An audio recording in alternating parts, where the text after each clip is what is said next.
about 10 days after 9/11, I went through the Pentagon and I saw Secretary Rumsfeld and Deputy Secretary Wolfowitz. I went downstairs just to say hello to some of the people on the Joint Staff who used to work for me, and one of the generals called me and he said, "Sir, you got to come in. You got to come in and talk to me a second." I said, "Well, you're too busy." He said, "No."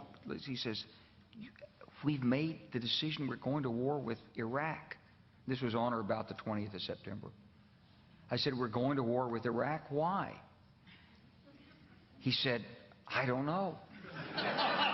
He said, "I guess they don't know what else to do."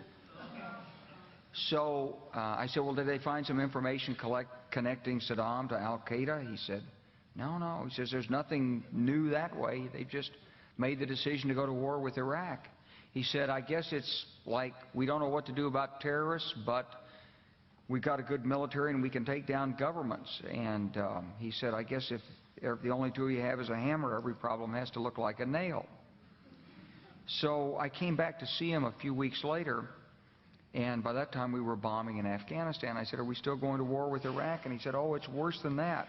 He said, he reached over on his desk, he picked up a piece of paper, and he said, I just got this down from upstairs," meaning the Secretary of Defense's office today, and he said, "This is a memo that describes how we're going to take out 7 countries in 5 years, starting with Iraq and then Syria, Lebanon, Libya, Somalia, Sudan, and finishing off Iran."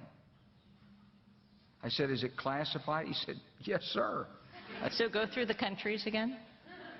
Well, starting with Iraq, then Syria and Lebanon, then Libya, then Somalia and Sudan, and then back to Iran.